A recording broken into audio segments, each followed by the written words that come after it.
Madère, archipel du Portugal perdu dans l'océan Atlantique d'une superficie de 750 km² verdoyants, aux crêtes majestueuses et à la météo capricieuse. Et nous voilà partis pour 20 km sous la pluie. Île que nous avons décidé de traverser par les crêtes en trek. Et c'est sur ce trek que nous vous proposons de nous accompagner grâce à cette vidéo en 360. Mettez vos écouteurs et vos chaussures de randonnée, c'est parti. Regarde, on part, la pluie s'arrête. Départ du trek, Machico, avec comme premier objectif la Boca do Risco qui surplombe la mer. Pour une première bosse, ça monte pas mal. Ça fait 300 là.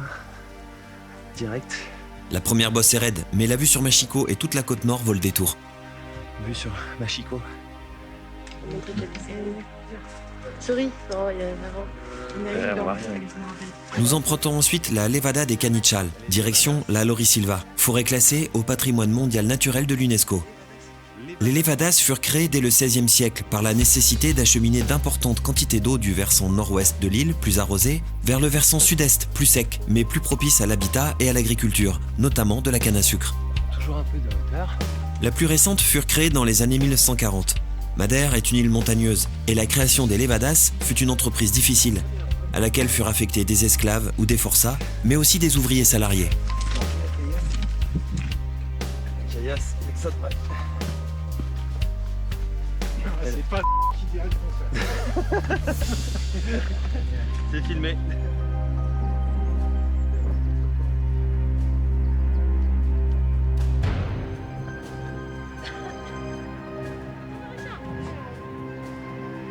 Premier break du premier jour, avec une vue imprenable sur la côte nord de l'île. La météo s'est améliorée, le vent chassant la pluie. Il fait bon, et les martinets, peu farouches, s'invitent au pique-nique en nous offrant un balai aérien dont eux seuls ont le secret. On a une petite accalmie au niveau météo. Malheureusement, ça se regâte. On attaque la côte.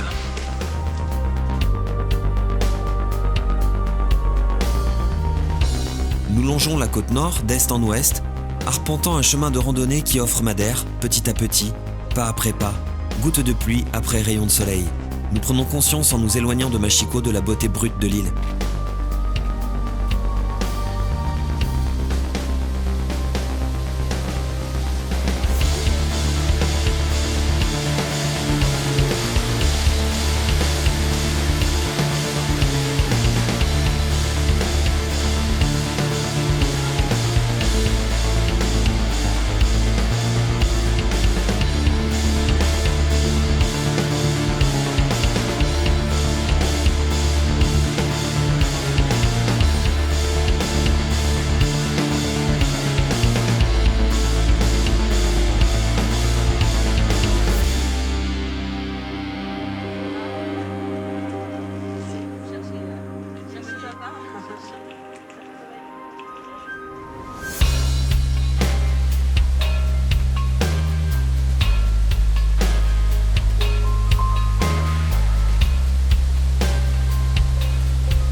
Il nous reste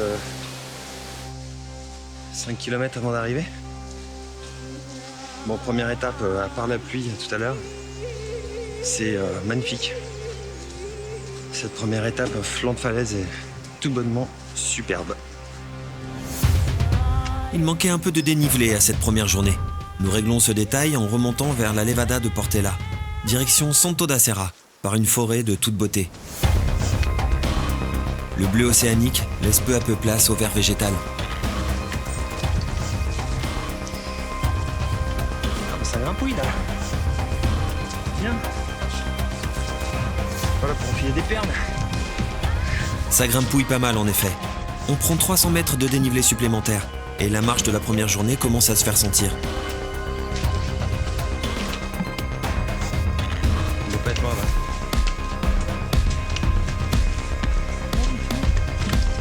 Si, à vue de nez, on voit pas quoi. On a dû faire 200, facile.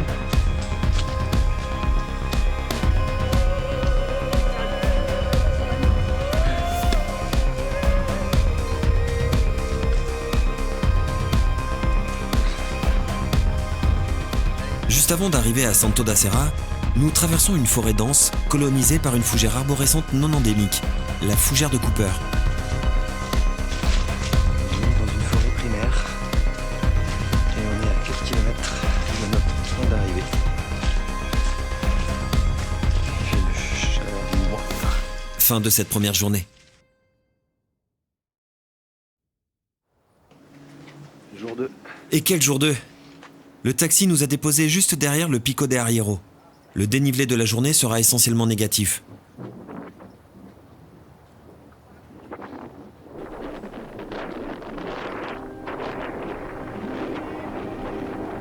Les nuages, léchant les crêtes, participent au mysticisme de l'endroit. C'est sans nul doute une des plus belles journées de ce trek qui commence. Le Pico de Arriero culmine à 1818 mètres et forme le troisième sommet de Madère, après le Pico Ruivo et le Pico das Torres. Sa hauteur permet, par ciel dégagé, une vue panoramique sur la côte nord et la côte sud de l'île. L'ensemble du pic daterait du Pilocène et aurait donc entre 5,3 et 3,6 millions d'années. Hein, les amis. Là, ici, c'est complètement dingue.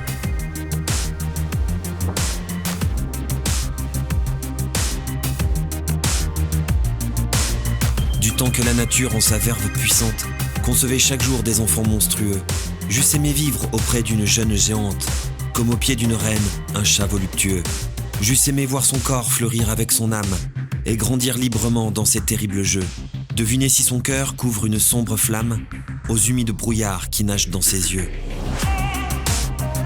Parcourir à loisir ces magnifiques formes, ramper sur le versant de ses genoux énormes, et parfois en été, quand les soleils malsains, las, la font s'étendre à travers la campagne, dormir nonchalamment à l'ombre de ses seins, comme un hameau paisible au pied d'une montagne. C'est incroyable. Direction le Pico Ruivo et ses 1862 mètres qui en font le point culminant de l'île. Il y a un peu plus de 3 km entre les deux pics, sur un chemin de randonnée qui compte une dizaine de kilomètres, à couper le souffle, également emprunté par l'ultra-trail local, le Mute.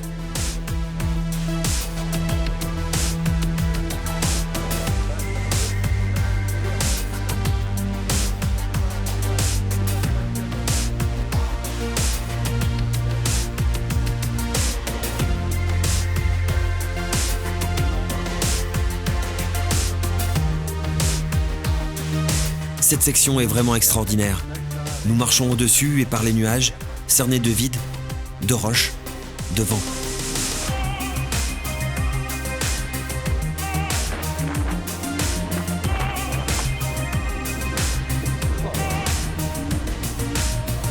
On prend la force des éléments en pleine poire, pour notre plus grand bonheur. C'est complètement jubilatoire.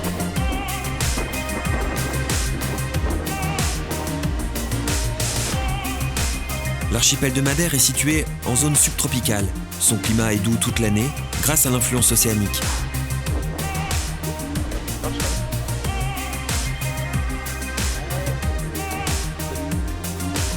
De grandes différences climatiques sont constatées dans l'archipel et le temps peut changer rapidement. Les fortes chaleurs sont rares en été et la température tombe rarement en dessous de 10 degrés d'hiver. Le vent souffle d'ouest à nord-ouest en hiver et de nord-est en été, d'où un contraste saisissant entre une partie nord, souvent brumeuse et très arrosée, et une partie sud plus sèche et plus ensoleillée, surtout en été. C'est cette raison qui a poussé les Portugais à créer les levadas. Non, a priori, c'est pas sur les images.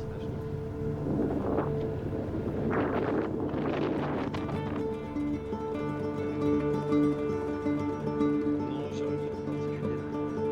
J'ai fait 2 photos vite fait.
Virginie, c'est dingo, non?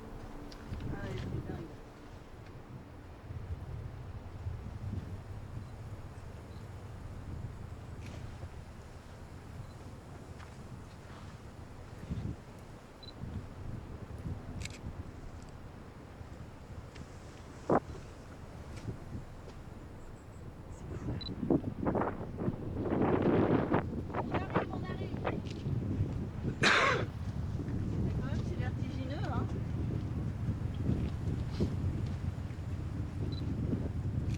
Seiya! Hello!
Merde, putain, t'as vu où on est là?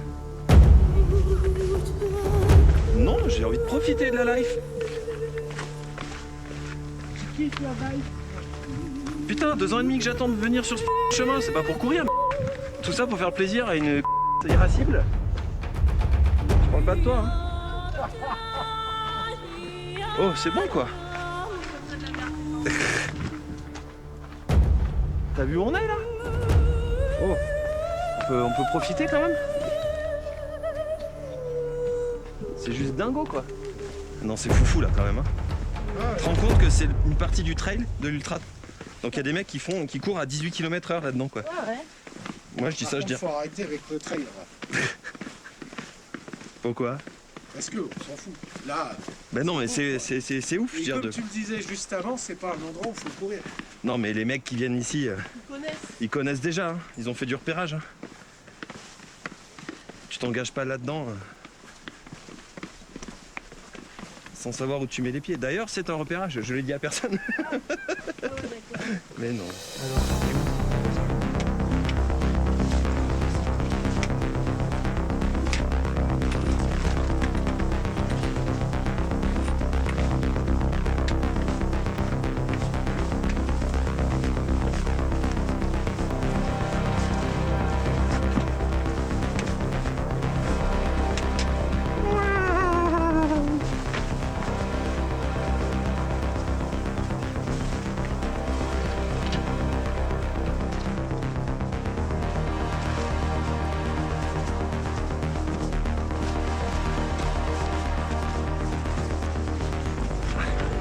J'en ai fait une comme ça au Népal. Et rien que pour faire la photo, parce que j'étais tout seul. Donc entre cadrer et mettre le pied dans le vide, et j'étais pas serein. C'était un coup t'es pas cap, si je suis cap. Ah ouais, j'étais pas bien. D'ailleurs la photo rend pas tant que ça au final. Allez, faut kiffer. Ah, à mon avis, c'est un des points culminants du voyage. Hein. Si c'est pas le... Ah, avec la morue à l'huile.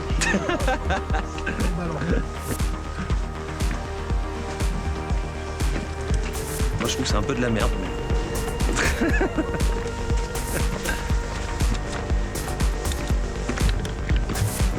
Attends, je regarde tes fesses et... Par ses ravines creusées par les cours d'eau dans sa lave, ses parois vertigineuses et sa végétation luxuriante, Madère porte bien son nom de petite réunion, tant les similitudes sont nombreuses.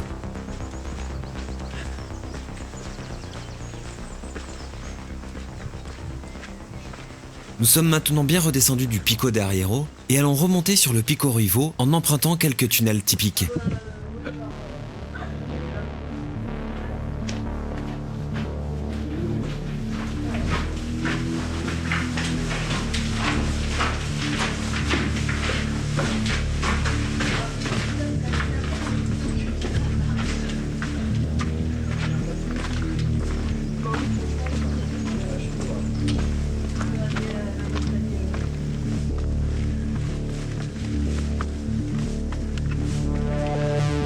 L'ascension commence. Les marches vont martyriser les cuisses de bon nombre d'entre nous. Mais la beauté outrageuse du lieu nous fait oublier les courbatures à venir. Il marche trop bas.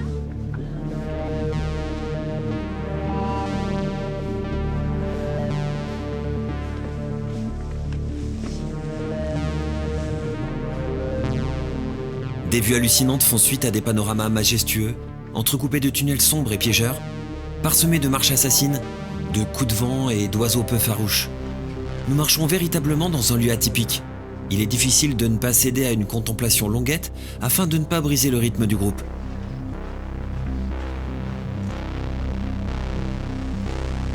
Non, mais on a des copains devant là, regarde, on n'est pas les deux. Ça va.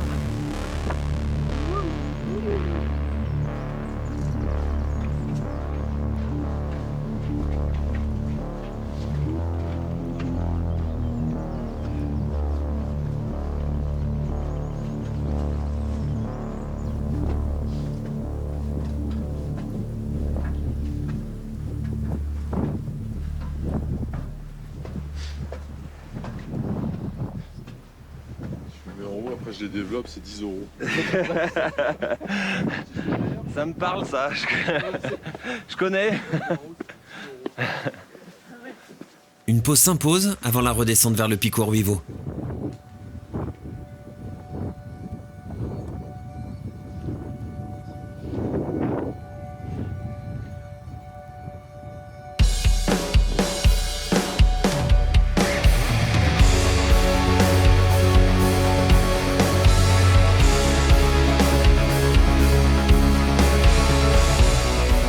Pico Ruivo, 1862 mètres, roches, vent, soleil et nuages combattants, panorama mystique, vue hypnotique.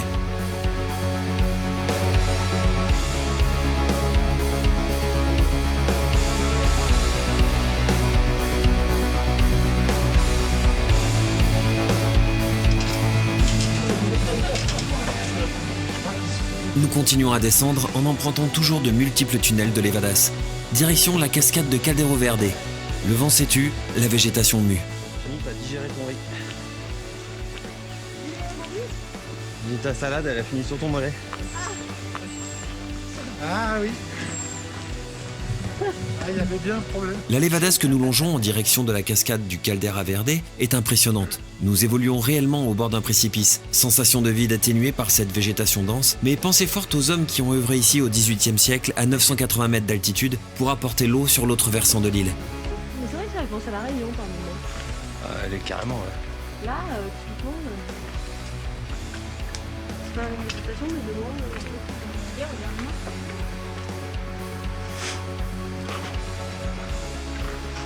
Bon, un jour ça tiendra pas.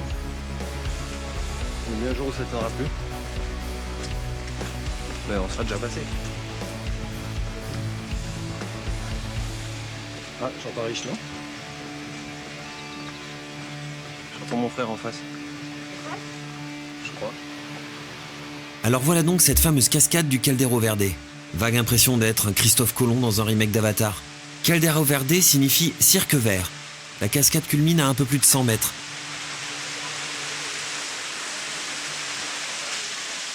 Une pause fraîcheur est bienvenue avant de reprendre la même Levadas que nous ferons en sens inverse pour rentrer à Sao Roque et profiter d'une nuit de repos bien méritée.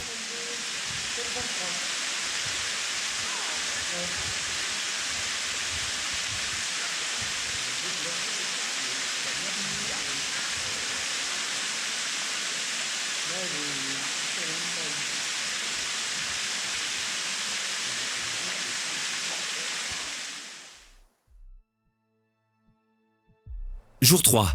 Le temps est au beau fixe aujourd'hui. Il fait bon. Nous allons repasser par le Pico Grande, par une autre crête, avant de bifurquer sur le Pico da Torres, culminant à 1851 mètres, et le Miraduro de Mino, 1798 mètres.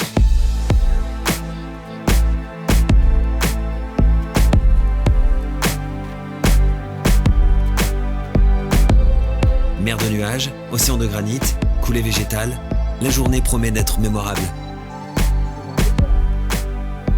On a un sentier, c'est le chemin tout pourri. On arrive, une dizaine de gamins, pioche, marteau. Gratter les cailloux, pour la recherche de route.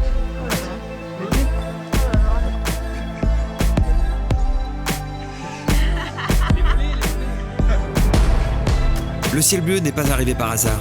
Il est le fruit d'une longue prière groupée dont voici un extrait confidentiel. Bon, le résultat de la prière n'est pas garanti à 100%. Bon, on vient de se taper une petite ascension rapide du Pico Grande, histoire d'écraser les mollets. Et on enchaîne sur les crêtes. Malheureusement, là, les nuages remontent. Parcours magique sur les crêtes acérées multicolores, surgissant d'une mer de nuages, d'une brume inquiétante.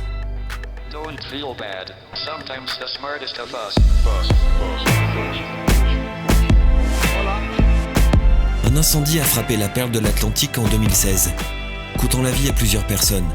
Les stigmates de ce drame encore visibles sur la végétation en 2021 intensifient la puissance poétique de cette gigantesque dorsale qui scinde Madère en deux parties.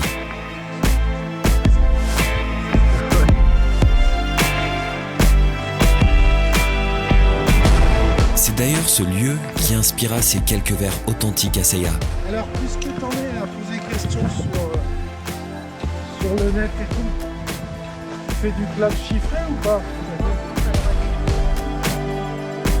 Le sentier oscille sur une ligne de crête entre col et sommet et passe notamment par le Pico das Erinas, 1649 mètres, le Pico Casado, 1725 mètres, le Pico Jorge, 1691 mètres et le col das Torinas, 1400 mètres. Les marches nous martyrisent et le temps n'est vraiment pas avec nous. Vas-y, on va pas courir là. Tout va bien. On va m'envoyer des cailloux. On n'est pas pressé, hein, de toute façon. Non, bon. On mange quand on veut. Oui, mais c'est tard.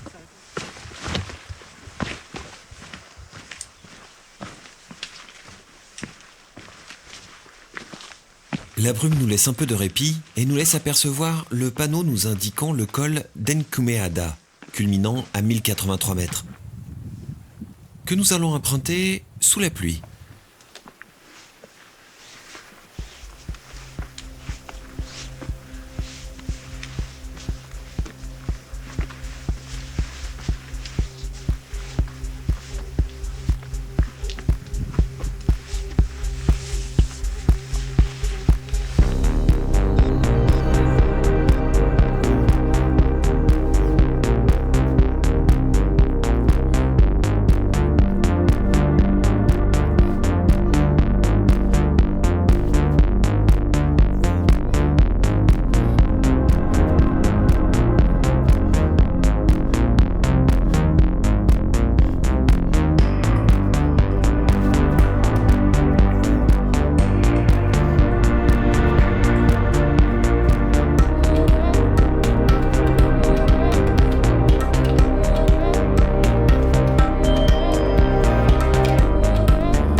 La brume, la pluie commencent à épuiser certains d'entre nous. Et il faut redoubler d'arguments pour maintenir le rythme. Du moins, on essaie. Mais si.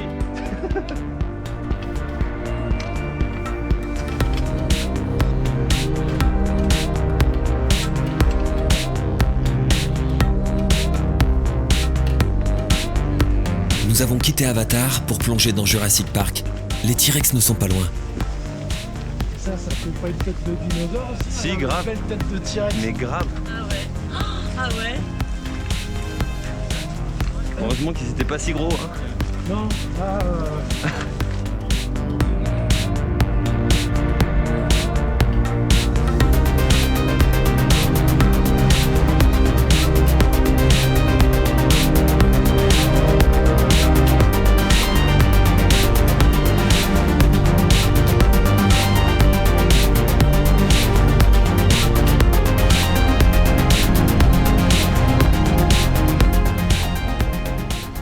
passer le col.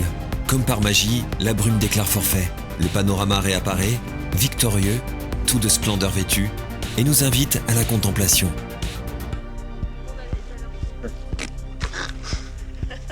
Les baroudeurs.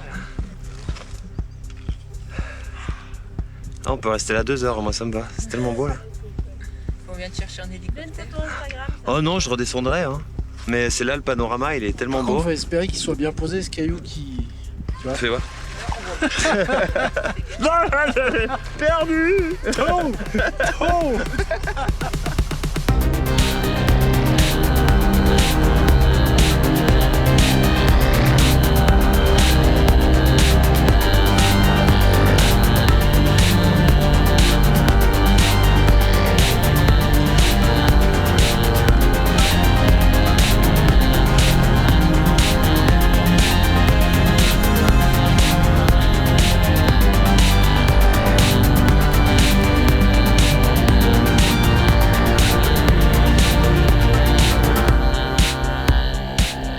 Nous avons franchi les 4 cols, vaincu la brume, la pluie et la fraîcheur des sommets, et nous réalisons que nous avons été victimes de l'effet de faune. L'effet de faune est un phénomène météorologique créé par la circulation atmosphérique et du relief quand un vent dominant rencontre une chaîne montagneuse. Lorsque le vent rencontre une montagne plus ou moins perpendiculairement, il suit le relief et s'élève. La pression atmosphérique diminuant avec l'altitude, la température de l'air diminue. Si l'air est stable au-dessus de la chaîne de montagne, la parcelle soulevée ne peut continuer sa montée, une fois la cime passée, et redescend sur l'autre versant. Il est alors sur le point de saturation car l'eau est tombée sous forme de pluie. Lorsqu'il descend, l'air se comprime, puisque la pression augmente vers le bas, et donc sa température augmente par compression adiabétique selon le taux adiabétique sec.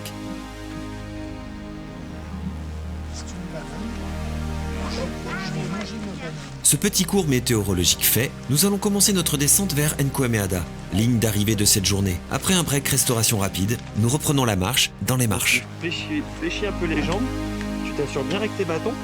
Bon, tu l'attends ou tu veux que je l'attende? Oh, mais je l'attends, pourquoi? Vas-y. Et Là, tu le te terrain penches est encore bien accidenté. un petit peu en avant comme ça. C'est vrai que c'est en fin de journée, hein, on se fait. Ah, c'est à chaque fois. Hein. Ah, c'est pas mon papier. Ouais. Hier, perds la concentration. la descente, je suis fatiguée de me concentrer sur Ah mon ouais, pied. c'est que j'en ai marre de mon papa. Il y a un côté King Kong quand même là. Il y a un côté King Kong là, avec cette montagne.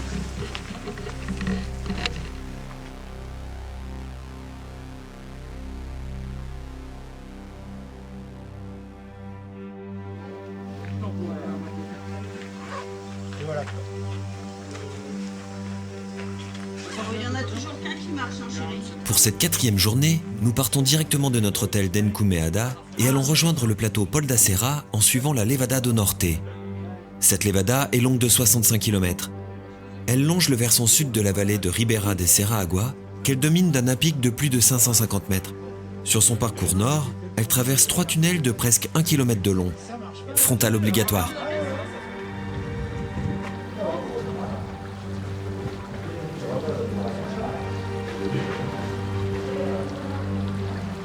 Il y a des poissons chaches.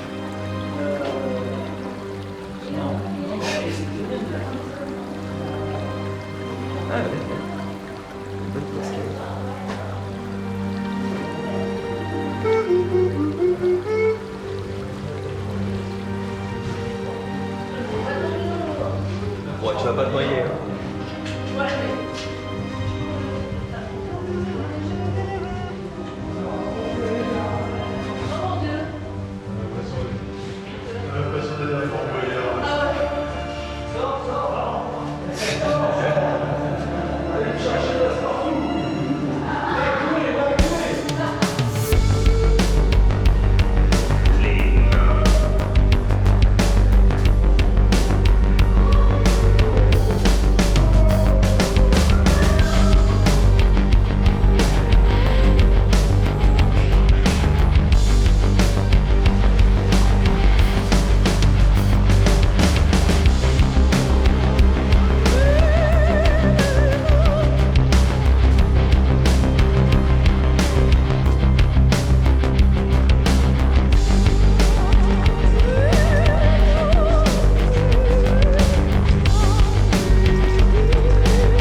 Donc là, on a fait un petit détour pour éviter plusieurs tunnels de Levadas.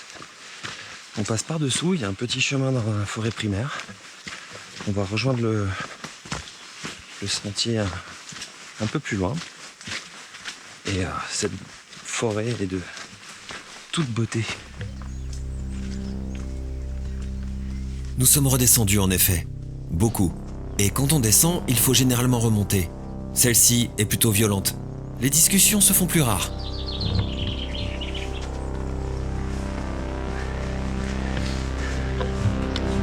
Beethoven a dit un jour « Bienheureux celui qui, ayant appris à triompher de toutes les passions, met son énergie dans l'accomplissement des tâches qu'impose la vie, sans s'inquiéter du résultat. »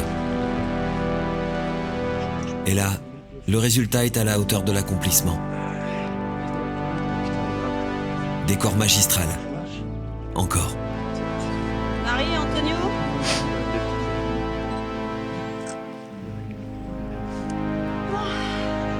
Ça fait du bien, toi. Tu trouves que ça fait du bien? De quoi? Ah, bien sûr. Un bon escalier comme ça. Mais tu sais, ouais, ça, Putain, si je l'avais à Lyon, celui-là, je veux dire, je le prendrais tous les jours. Cette dure ascension nous permet de contempler humblement la vallée de São Vicente et le plateau de Bica da Cana au loin, dont nous prenons la direction, en traversant encore la Laurie Silva. Allez, force et honneur. Hein? Ouais. Si tu tombes, on tombe. Si tu cries, si tu cries, je redescends. C'est vrai? Bah oui. Je vais te crier. Tu cries comment? Bah faut crier fort parce que je suis un peu sourd de l'oreille. Cette immense forêt possède une vaste zone sur la commune de São Vicente. L'importance de la Laurie Silva est due non seulement à sa représentation en termes de diversité d'espèces de faune et de flore, mais aussi à l'état respectif de sa conservation. Cette forêt a été classée au patrimoine naturel de l'UNESCO en 1999. Nous redescendons vers Caramujo, avant l'ultime montée vers le plateau de Bica da Cana.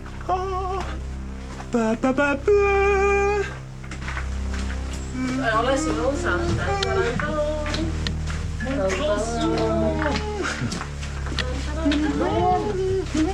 Docteur Dons, Docteur Dons.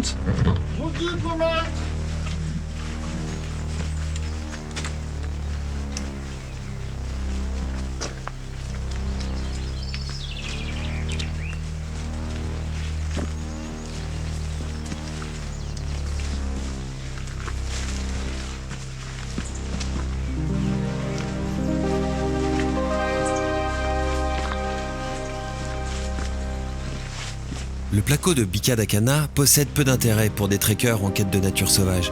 Mais son champ d'éoliennes vaut tout de même le détour, pour peu que l'effet de faune enjolive la mysticité de l'endroit. C'est une bonne purée de pois quand même. Est-ce qu'elle elle est pas loin hein? Ah non, bah, elle est juste. Ouais. On la voit pas alors qu'elle est là quoi. C'est un peu bizarre. Nous traversons le plateau par sa partie orientale jusqu'à Estanquinos. Antonio là, il parlait avec un groupe, alors je sais pas si c'est des portugais ou espagnols. Nous devions aller jusqu'au Pico Rivo do Pol, culminant à 1640 mètres. Malheureusement, le chemin non entretenu, envahi de fougères et de ronces, nous en a empêché l'accès. Nous rebrousserons chemin et attendrons le taxi sur le plateau d'Abica da Cana, qui nous conduira à notre hôtel, au bord de l'océan.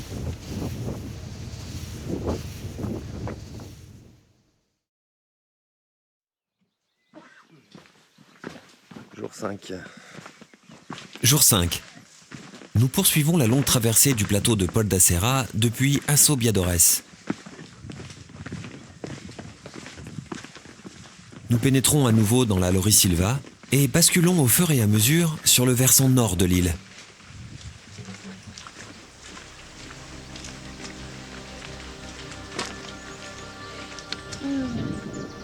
La pluie se tenant pour l'instant à distance inspire à Seiya une petite chorégraphie de son cru. Mais t'es con, bon Dieu, mais c'est pas possible. Bah, il a fait une CIT aiguë. Les maîtres de la...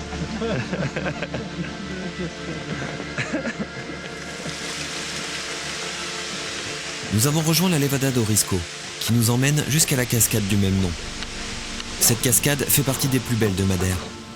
Elle se situe au sud-ouest de l'île et fait plus de 100 mètres de haut.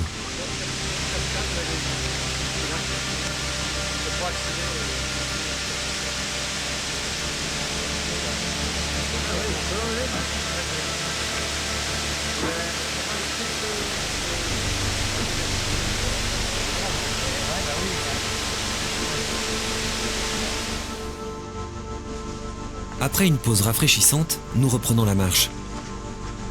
Nous nous enfonçons à nouveau dans la Lorisilva avec le Pico Rabachal en fond de toile.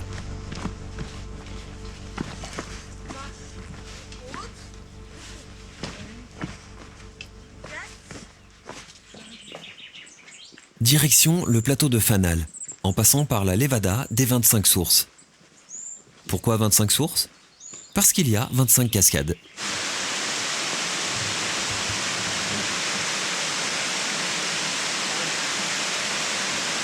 Un petit peu.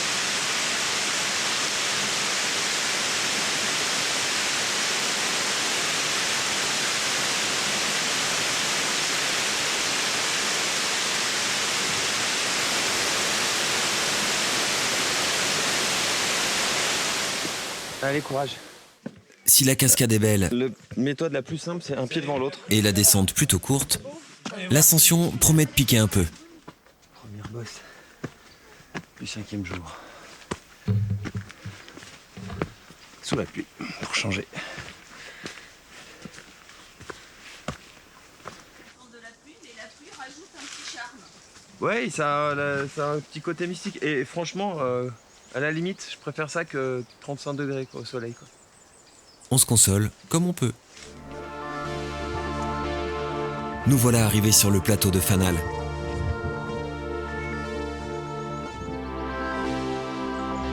Si Madère est connue pour ses magnifiques paysages et ses montagnes accidentées, elle mériterait aussi sa réputation pour un autre de ses trésors, la forêt de lauriers centenaire de Fanal.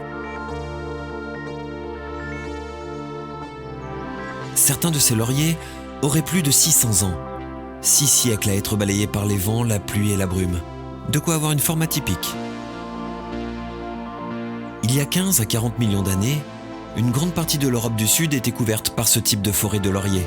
Désormais, nous n'en trouvons qu'à Madère, aux Açores et aux Canaries. Et le guide nous disait que les arbres avaient entre 2 et 600 ans. Et il y en a qui sont quand même assez majestueux. C'était magnifique. Le photographe Albert Dross a fait des images incroyables de cette forêt. Vous les trouverez sur son Instagram, Albert Dross Photographie avec un Y. Il nous montre tous les aspects de cette forêt pittoresque, du crépuscule à l'aube. Des vues détaillées de troncs recouverts de mousse, de superbes compositions d'arbres solitaires se tordant à travers le paysage.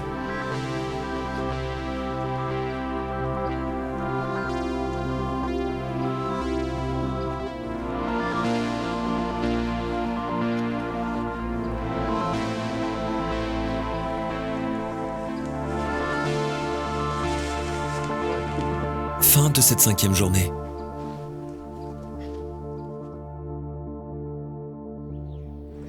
Jour 6. Pour cette dernière journée de traversée de l'île, nous nous attaquons au Pico Grande.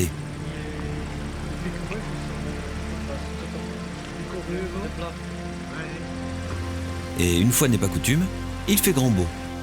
On monte au Pico Grande. Et aujourd'hui, le temps est avec nous. Et ça, c'est cool. La vue est un petit peu mortelle.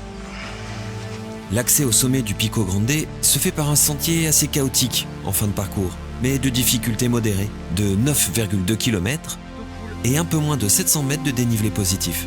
Après, moi, j'ai peur de la chaleur. Le Pico Grande est l'un des sommets qui entourent la vallée de Curral da Freiras, et c'est surtout un des points d'intérêt de ce Ça trek. fait le plus mal en trail.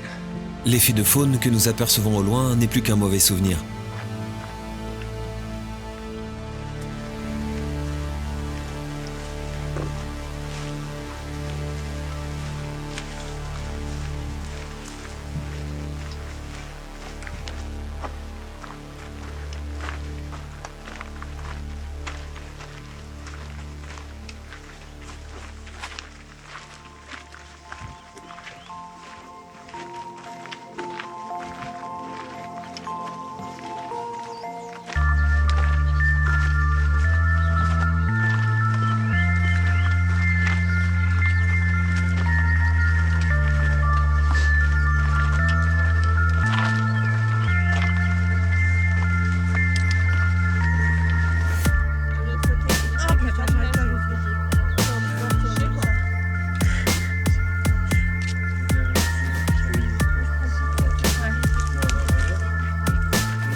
dinguerie cette semaine. T'as vraiment le laser. Ah ouais.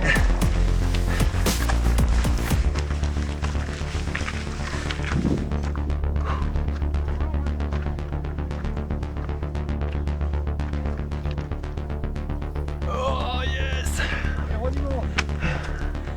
Là, on est vraiment au-dessus. J'aime l'odeur de la palme petit matin. Ouais, c'est génial.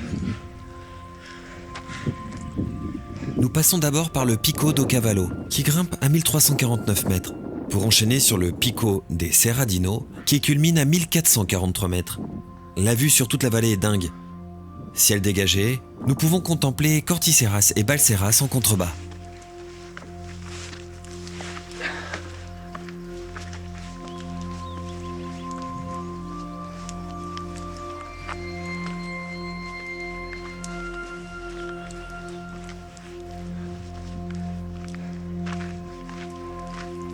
Ils sont un petit peu mieux que l'iPhone. Moi, je sais pas l'utiliser, il va falloir que je vais essayer là. Ça sera l'occasion. Il faut pas que les gens bougent trop, mais si c'est assez fixe, c'est pas mal. À cause d'un incendie, la flore est un peu limitée à quelques genêts et grandes herbes folles jaunies par la sécheresse.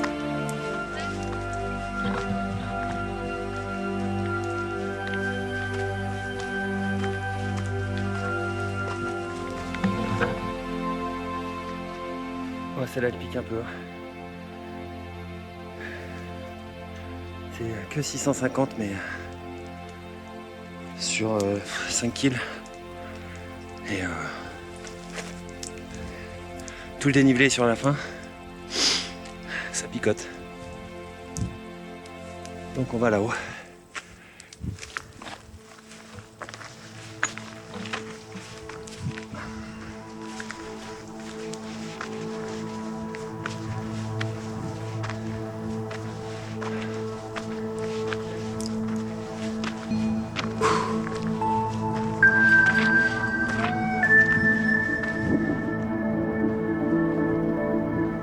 Le Pico Grande n'est même pas dans le top 10 des sommets de Madère, à peine plus de 1500 mètres. Mais son ascension est assez compliquée et longue suivant le départ. En effet, malgré un début de parcours assez facile, l'ascension finale jusqu'aux forteresses rocheuses et la table sommitale est assez compliquée. Surtout quand le soleil tape. En revanche, la vue au sommet vaut le coup d'œil et l'effort sera récompensé si on arrive tout en haut.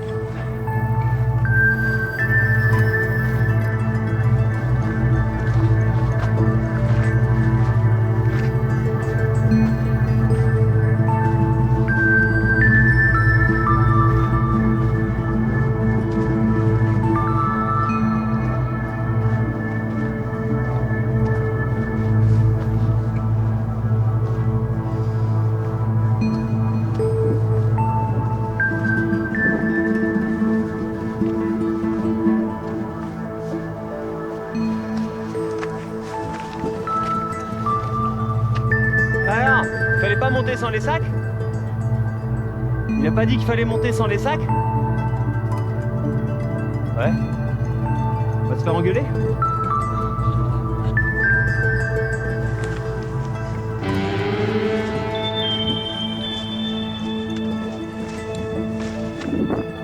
Dernière ligne droite.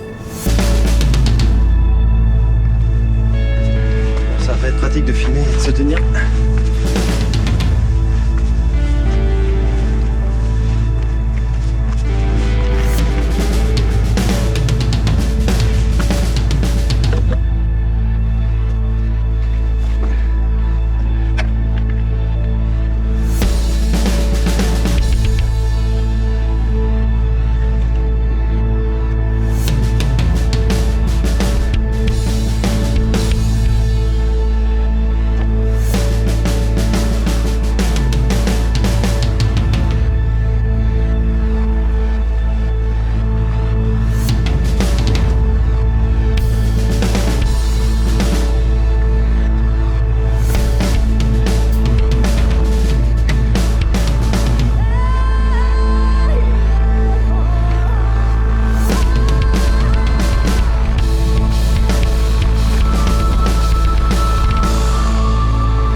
moi, mais après, il n'y a pas d'eau. Hein? Ouais, bof. Vue sur Funchal et la mer d'un côté, sur les Pico Arriero, Torres et Ruivo d'un autre, et sur le plateau central du Pol da Serra et le col d'Ancumeada de l'autre. Non, mais tout à l'heure. Non, c'est pas tant qu'il n'est pas là.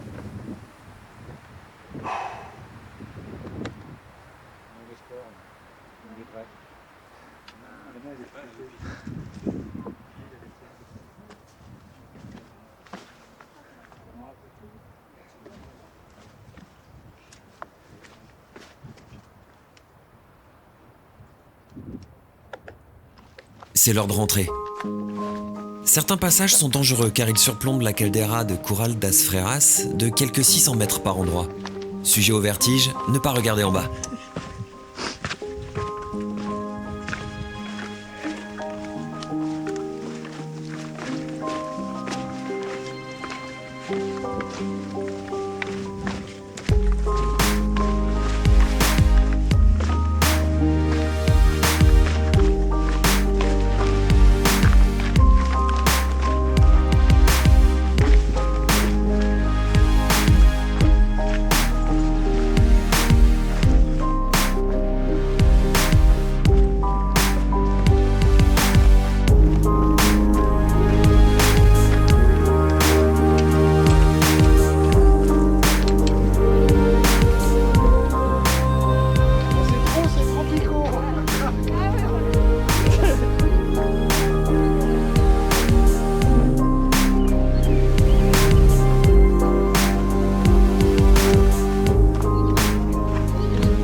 Il a mis la caméra. La vidéo. J'arrive.